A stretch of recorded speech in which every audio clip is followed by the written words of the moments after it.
Oke, baik. Selamat malam. Assalamualaikum warahmatullahi wabarakatuh. Salam sejahtera untuk kita semua, teman-teman semua.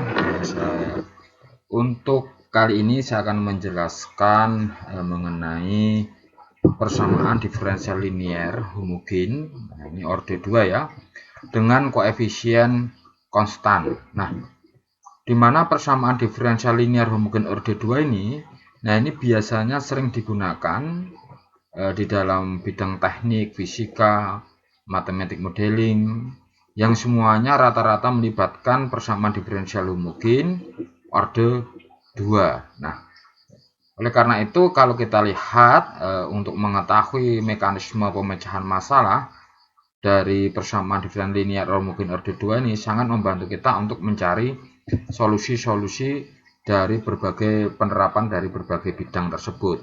Nah, secara umum bentuk persamaan diferensial linier orde 2 ini homogen ya. Nah, ini berbentuk A d kuadrat Z per dx kuadrat plus B dz per dx plus CZ sama dengan Fx. Nah, ini saya misalkan ini adalah persamaan 1. Nah, pertama, mari kita misalkan, kalau misalkan Fx ini sama dengan 0, dan nilai A, B, C ini merupakan konstan, maka persamaan 1 nanti akan berubah menjadi A d kuadrat Z per dx kuadrat plus B dz per dx plus CZ sama dengan 0, karena Fx kita misalkan 0 itu ya. Nah, ini saya misalkan persamaan 2. Maka persamaan 2 inilah yang disebut dengan bentuk umum persamaan diferensial linier homogen orde 2, di mana ruas kanannya sama dengan 0. Apabila ruas kanannya ini tidak sama dengan 0, maka persamaan 1 atau persamaan ini dikatakan persamaan diferensial non homogen orde 2 ya. Non homogen orde 2. Nah, kita misalkan Y sama dengan V dan Z sama dengan U, atau Y sama dengan U dan Z sama dengan V, di mana U dan V ini merupakan suatu fungsi X yang menjadi dua solusi dari persamaan A d kuadrat U per dx kuadrat plus B du per dx plus cu sama dengan 0, karena Z ini kita misalkan U dan V ya. Nah, ini misalkan persamaan 3, dan ketika Z sama dengan V, maka persamaan 2 ini berubah menjadi A d kuadrat V per dx kuadrat plus B dv per dx plus cv sama dengan 0. Nah, ini misalkan persamaan 4 ini didapatkan ketika kita misalkan Z-nya sama dengan U dan Z-nya sama dengan V. Nah, tambahkan persamaan 3 dan persamaan 4. Jadi dua persamaan ini kita jumlahkan atau kita tambahkan. Nah, ketika kita tambahkan A d kuadrat U per dx kuadrat plus B du per dx plus cu, kita tambahkan dengan A d kuadrat V per dx kuadrat plus B dv per dx plus cv sama dengan 0, maka kita kelompokkan yang memuat turunan kedua dengan turunan kedua, yang turunan pertama dengan turunan yang pertama, yang dengan fungsi tidak diturunkan ya dengan yang tidak diturunkan. Nah, ini memuat unsur memuat nilai A d kuadrat U per dx kuadrat plus D kuadrat V per dx kuadrat, dan ini juga B du per dx, B dv per dx, ini cu plus cv. Karena ini memuat nilai A, ini memuat nilai B, dan memuat nilai C, maka A-nya dikeluarkan sehingga tinggal D kuadrat U per dx kuadrat plus D kuadrat V per dx kuadrat plus B kali du per dx plus dv per dx plus c u plus v sama dengan 0. Nah, ini misalkan adalah persamaan 5. Saya misalkan ini persamaan 5 itu ya. Nah, ini. Nah, setelah itu kita lihat bahwa d per dx u plus v, nah ini ya, sama dengan du per dx plus dv per dx. Dan ketika nanti ini kita turunkan kedua, ini turunan keduanya, d D kuadrat per dx kuadrat U plus V, kita turunkan yang kedua, maka ini menjadi D kuadrat U plus dx kuadrat plus D kuadrat V per dx kuadrat. Nah ini. Nah, jadi persamaan 5 ini, nah ini persamaan 5 ini dapat ditulis, nah ini ya, D kuadrat U per dx kuadrat plus D kuadrat V per dx kuadrat, kita ganti D kuadrat per dx kuadrat U plus V, A-nya tetap ya. Dan du per dx plus dv per dx, kita ganti d per dx U plus V, ini B-nya tetap, dan ini tetap C U plus V sama dengan 0. Maka ketika kita substitusikan Y sama dengan U plus V, nah ini ya, maka AD kuadrat Y per dx kuadrat plus BDY per dx plus CZ ini sama dengan 0, karena kita substitusi adalah Y sama dengan 0 dan Y sama dengan U plus V. Jika A sama dengan 0, nah ini ya, jika ini A-nya ini sama dengan 0, maka persamaan 1 berubah menjadi persamaan diferensial linear orde 1. Jika ini A-nya adalah 0, maka persamaannya berubah menjadi persamaan diferensial linear orde 1 yang berbentuk BDY per dx plus CY sama dengan 0, BDY per dx sama dengan min CY. Sehingga DY per dx sama dengan min C per B, ini B-nya pindah ruas, Y, atau ini geser ke sini, maka DY per dx plus C per BY sama dengan 0. Ini ya. Nah, DY per dx plus KY sama dengan 0, DY per dx sama dengan min KY, sehingga DZ ini kita kelompokkan, ini yang memuat Z dengan variabel Y, sehingga DZ per DZ, DZ per Z sama dengan min K dx, di mana K ini sama dengan C per B. Sini ya, diambil dari sini ya. Nah, dari sini kita integralkan, maka didapatkan suatu nilai E pangkat ln Z atau ln Z, ini integral dY per Z atau integral seper Z dY itu adalah ln Z. Integral min K dx adalah min Kx.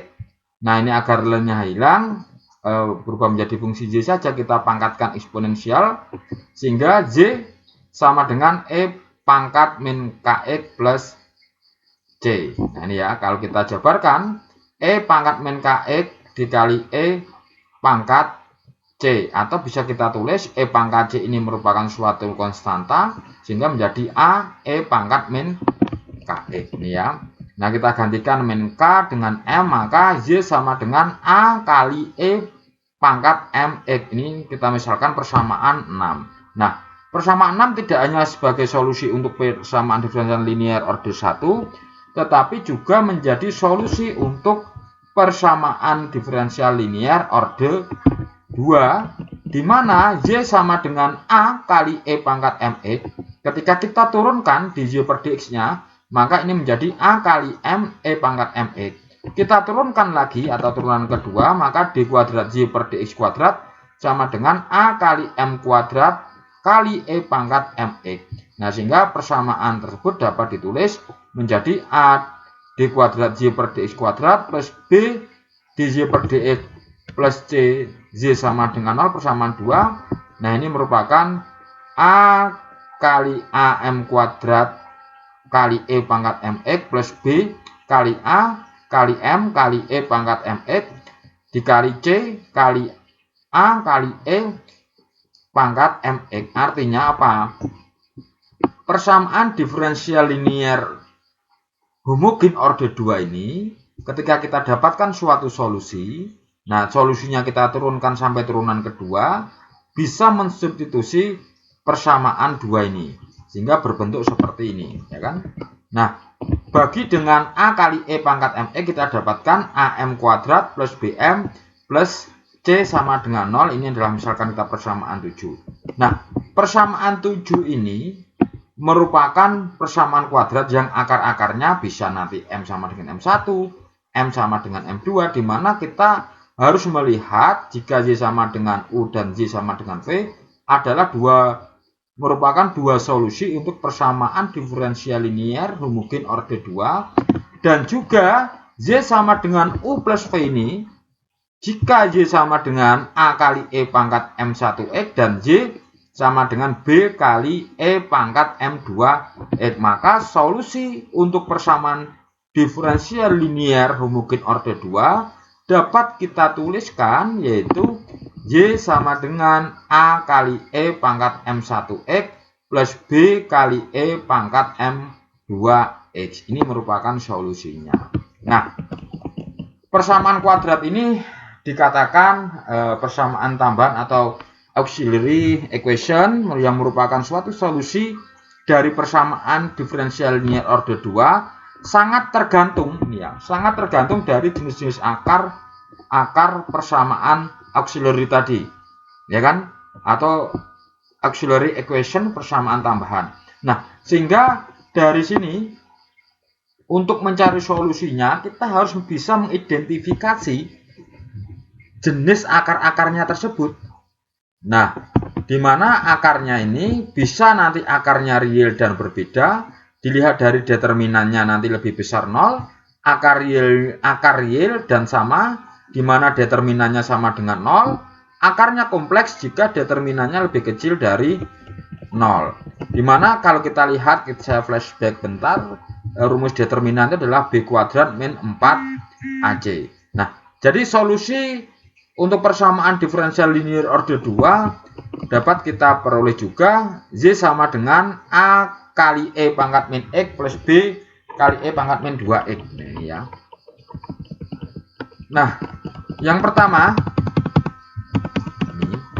bagaimana kalau akarnya itu real dan berbeda? Nah, untuk akar real dan berbeda, nah, ini solusinya adalah Y sama dengan A kali E pangkat min 1X plus B kali E pangkat min pangkat M2X. Nah, ini sebagai contoh, ini saya contohkan. D kuadrat Y per DX kuadrat plus 5DJ per DX plus 6Y sama dengan 0. Nah, selesaikan suatu persamaan diferensial linear homogen orde 2 tersebut. Maka, dari persamaan ini kita cari D kuadrat Y per DX kuadrat, karena koefisiennya nggak ada, 1 ya, maaf, nggak ada 1, maka bisa kita tulis M kuadrat, DJ per DX itu M, karena ada konstanta 5, maka menjadi plus 5M, kita ikuti, plus 6, ya, sama dengan 0. Nah, baru setelah ini didapatkan dari sini ya, ini, nah ini ya, M kuadrat, kalau di sini misalkan 5 atau 7, ya sini nanti ada 7M kuadrat, gitu. Nah, kita lihat faktornya, akarnya. Maka kalau kita lihat akar-akarnya, ini samanya M kuadrat plus 5M plus 6 kan merupakan suatu persamaan kuadrat yang bisa kita lihat akar-akarnya. Maka dari sini kita lihat M plus 2 kali M plus 3, di mana akarnya adalah M-nya sama dengan min 2 dan M sama dengan min 3, sehingga akarnya ini real dan berbeda, sehingga solusi umumnya adalah Y sama dengan A kali E pangkat min 2X plus B kali E pangkat min 3X. Ini ya, kita lihat kalau dilihat dari ininya adalah Y sama dengan A kali E. Nah, ini yang diganti M-nya, akar-akarnya, dan M1 dan M2 seperti itu. Nah, untuk kasus yang kedua, yaitu apabila akarnya real dan sama, maka solusinya adalah Y sama dengan A kali E pangkat M1X plus B kali X kali E pangkat M1X. Sebagai contoh, D kuadrat Y per DX kuadrat plus 6 DJ per DX plus 9Z ini samanya dengan M kuadrat. Ini nilainya adalah 6, maka menjadi 6M plus 9. Kalau kita cari akarnya adalah M-nya min 3 dan M-nya adalah min 3. Ini adalah akarnya real dan sama atau kembar gitu ya. Sehingga solusinya M1-nya kita ganti min 3, BX, kalau tadi kan nggak ada X-nya nih, untuk akarnya yang real dan berbeda. Nah, sehingga ini B kali X kali E pangkat min 3X. Atau kalau kita tulis yang lain adalah E pangkat min 3X kita keluarkan, maka menjadi E pangkat min 3X kali A plus BE. Bagaimana untuk kasus yang ketiga? Apabila akarnya adalah kompleks ataupun imajiner. Nah, Solusi jika pangkatnya adalah kompleks atau imajiner, Y sama dengan E pangkat alfa X dikali A cos beta X plus B kali sin beta X. Nah, untuk akar kompleks ini adalah akar yang di dalamnya terdapat tanda negatif. Untuk lebih jelasnya, bisa lihat contoh ini. D kuadrat Z per dx kuadrat plus 4dz per dx plus 9z. Kalau kita lihat bentuknya M kuadrat plus 4M plus 9.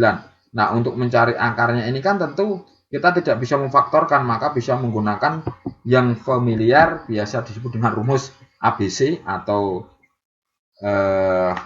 M12 untuk mencari akarnya dengan rumus min B plus minus akar B kuadrat min 4AC per 2 kali A, gitu ya. Dimana B-nya adalah 4 sehingga min 4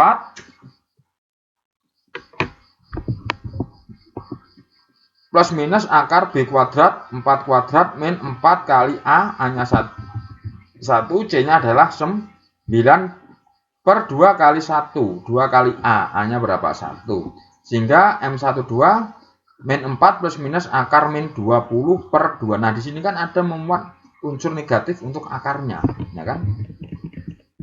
Nah, sehingga bisa kita tulis adalah min 4 plus minus 2i, atau ini J ya, biarnya I ya, imajiner, akar 5, karena akar 4 kali akar 5J. Akar 4 itu adalah 2, nah ini akar 5, kalau dalam biasanya kan akar min 1 kan I toh. Nah, sehingga ini adalah 2J akar 5 atau 2i. Nah, sehingga kalau kita lihat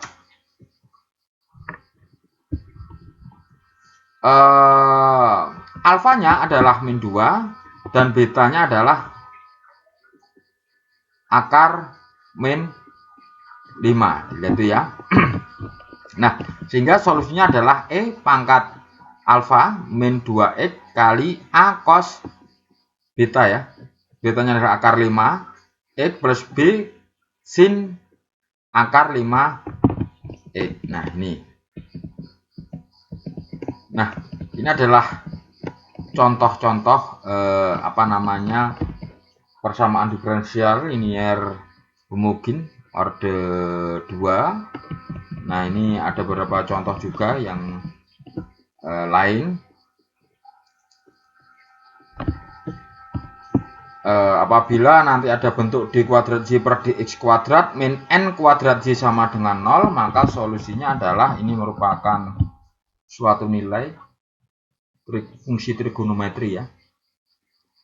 Z sama dengan A cos H nx plus B kali sin H nx, atau D kuadrat Z per dx kuadrat plus N kuadrat Z sama dengan 0. Ini sama solusinya. Cos nx plus B kali sin nx. Kalau ini min, ini plus. Nah, ini saya langsung contohkan. Selain 3 tadi, ini ada contoh lain. D kuadrat Z per dx kuadrat plus 16Z sama dengan 0, di mana N kuadratnya, kalau mengikuti bentuk fungsinya ini, bentuk persamaannya, nah, N kuadratnya adalah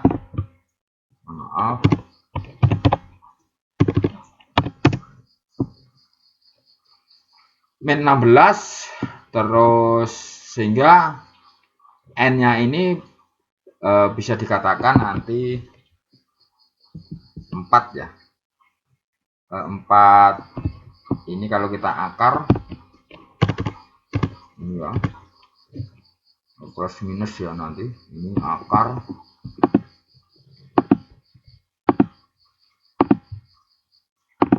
min 16. Nah, ini kita tulis juga, sebenarnya kita tulis lagi menjadi 16 kali min 1. Nah, kalau kita tulis lagi akar 16 dikali akar min 1, sehingga bisa kita tulis 4i. Nah, ini ya. Sehingga solusinya adalah Y sama dengan A cos 4x plus B sin 4x. Ini ya. Nah, ini persamaan diferensial linier homogen orde 2 dan ini ada beberapa contoh. Nah, jadi kalau ada semacam ini maka ini bisa kita rubah untuk nomor 3 ini untuk mencari akar-akarnya bisa kita rubah menjadi 2m kuadrat terus plus 4m plus 3 sama dengan 0. Nah, ini kita cari akar-akarnya dari sini, nanti ketemu, kita identifikasi akar-akarnya nanti real dan berbeda, real dan sama, atau justru kompleks atau imajiner. Nah, nanti untuk latihan ini akan kita bahas pada saat pertemuan online tatap muka tapi bersifat online menggunakan Google Meet ataupun Zoom untuk minggu ini. Nah, nanti kalau ada hal-hal yang kurang paham boleh ditanyakan dan kita kerjakan bareng-bareng. Nah, mungkin itu penjelasan materi pertemuan ke berapa ini, ke-14. Kalau ada pertanyaan sekali lagi nanti boleh ditanyakan ketika Google Meet ataupun Zoom meeting seperti itu. Baik, itu yang dapat saya sampaikan. Kurang lebihnya mohon maaf. Selamat malam. Assalamualaikum warahmatullahi wabarakatuh.